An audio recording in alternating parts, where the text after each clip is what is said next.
Today, I'm going to read a story, one of my favorites, called The Rough-Faced Girl by Ralph Martin. And this book, as you can see, has been loved a lot. My cover, my book jacket is all ripped up because it's been used a lot. But I wanted to show you the beautiful illustration because the illustrator is someone you might know. His name is David Shannon. And David Shannon is the guy who did the No David books.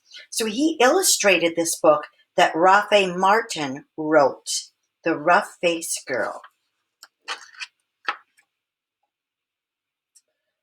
Once, long ago, there was a village by the shores of Lake Ontario.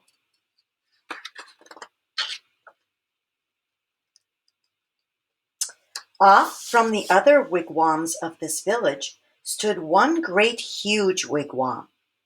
Painted on its sides were pictures of the sun, moon, stars, plants, trees, and animals. And inside this wigwam there was said to live a very great, rich, powerful, and supposedly handsome invisible being. However, no one could see him except his sister, who lived there too. Many women wanted to marry this invisible being, but his sister said only the one who can see him can marry him. So an invisible being is someone that no one can see, except, they said, if the one who marries him is the person who can really truly see him. Do you see the door of the wigwam? Now, in this village, there lived a poor man who had 3 daughters. The 2 older daughters were cruel and hard-hearted, and they made their youngest sister sit by the fire and feed the flames. When the burning branches popped, the sparks fell on her. In time, her hands became burnt and scarred. Her arms, too, became rough and scarred. Even her face was marked by the fire, and her beautiful long black hair hung ragged and charred. And those 2 older sisters laughed at her, saying, "Ha! You're ugly, you rough-faced girl." And they made her life very lonely and miserable indeed. So I bet now you can understand why this story is called The Rough-Faced Girl. The scars on her face made it rough. One day, these 2 older sisters went to their father and said, "Father, give us some necklaces. Give us some new buckskin dresses. Give us some pretty beaded moccasins." There's the moccasins. "We're going to marry the invisible being." So their father gave them these things. Dressed in their finest, the 2 girls marched through the village. All the people pointed and stared. "Look at those beautiful girls," they said. "Surely they shall marry the invisible being." And if those 2 girls were proud and hard-hearted before, they were even prouder now. They walked haughtily through the village. At last they came to the wigwam of the invisible being, and there was his sister waiting.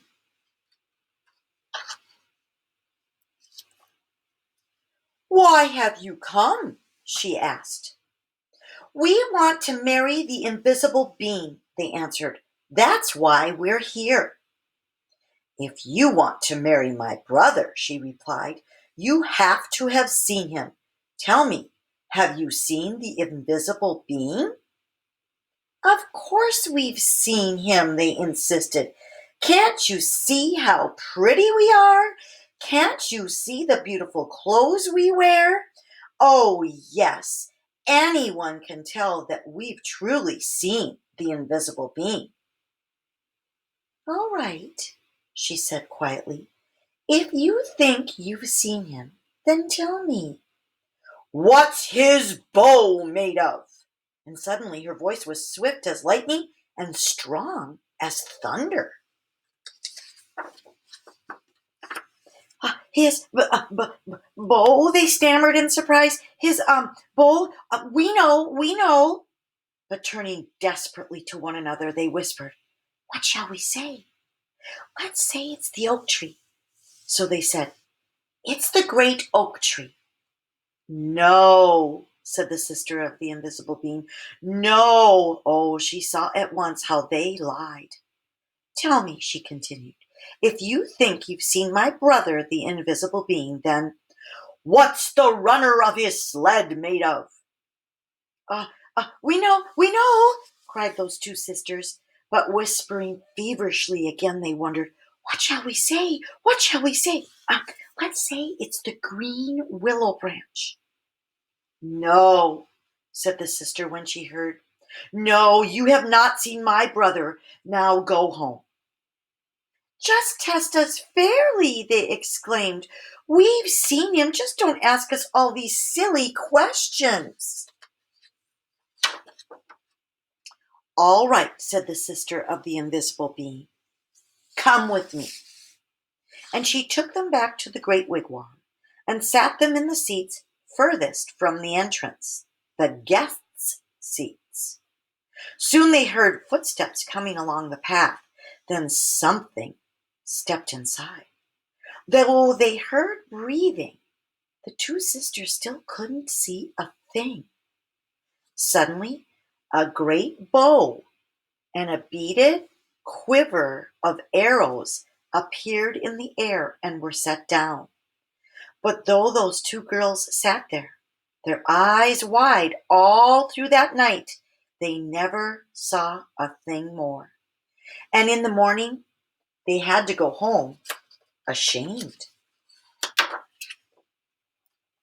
The next day, the rough-faced girl went to her father and said, "Father, may I please have some beads? May I please have a new buckskin dress and some pretty moccasins?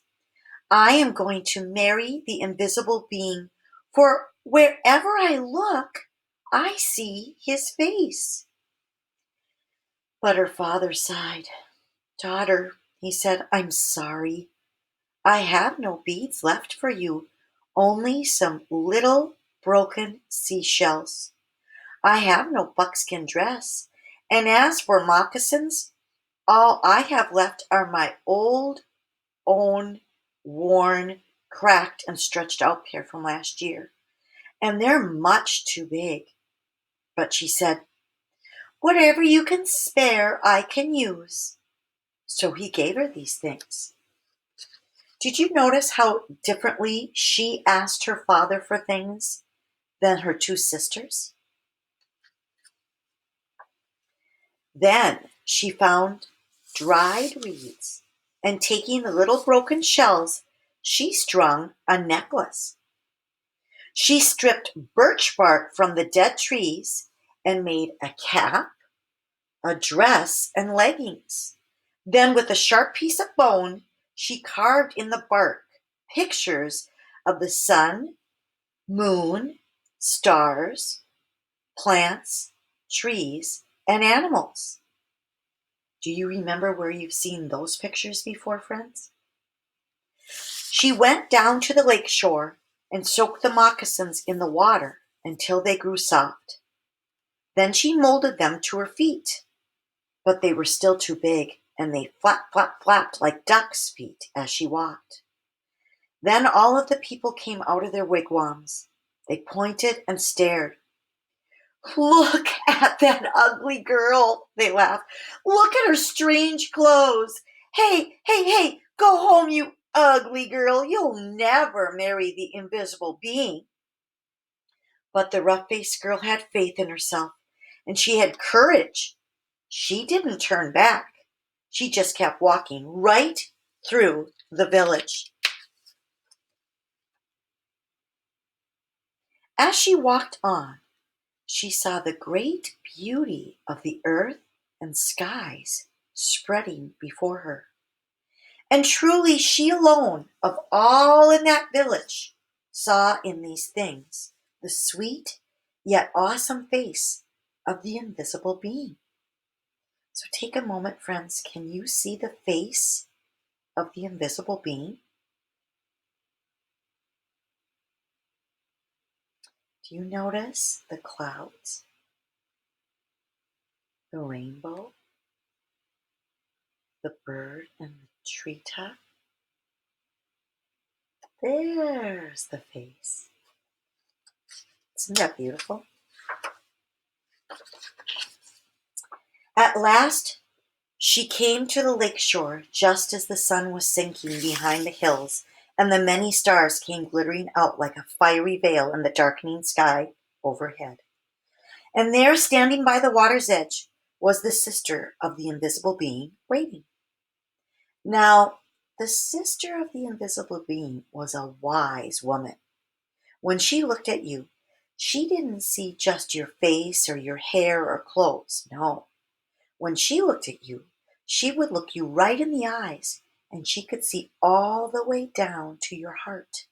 And she could tell if you had a good, kind heart or a cold, hard, and cruel one.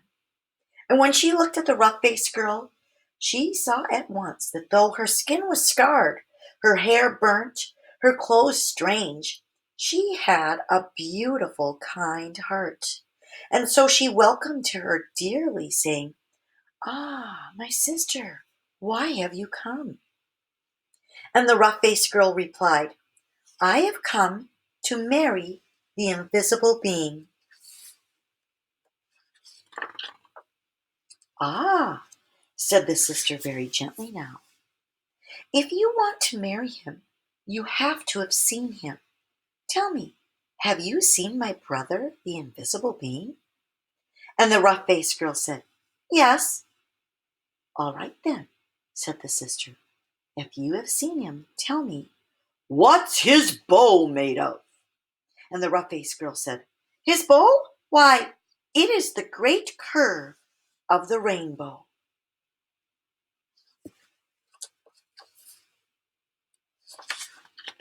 "Ah!" exclaimed the sister in excitement. "Tell me," she asked, "if you have seen my brother, the invisible being. What's the runner of his sled made of?" And the rough-faced girl, looking up into the night sky, said, "The runner of his sled? Why, it is the spirit road, the Milky Way of stars that spreads across the sky." "Ah!" cried the sister in wonder and delight. "You have seen him. Come with me."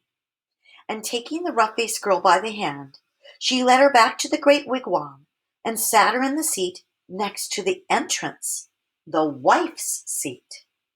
Then they heard footsteps coming along the path closer and closer. The entrance flap of the wigwam lifted up, and in stepped the invisible being. And when he saw her sitting there, he said, "At last we have been found out." Then, smiling kindly, he added, "And oh, my sister, but she is beautiful." And his sister said, "Yes." The sister of the invisible being then gave the rough-faced girl the finest of buckskin robes and a necklace of perfect shells. "Now bathe in the lake," she said, "and dress in these." So the rough-faced girl bathed in the waters of the lake. Suddenly, all the scars vanished from her body. Her skin grew smooth again, and her beautiful black hair grew in long and glossy as a raven's wing. Now everyone can see that she was indeed beautiful, but the invisible being and his sister had seen that from the start. Then, at last, the rough-faced girl and the invisible being were married. They lived together in great gladness and were never parted. Boys and girls, this is the story, The Rough-Faced Girl. Now, this is a Native American story. Do you think it reminds you of another story that maybe you know? An old fairy tale? You could talk to your teacher about that.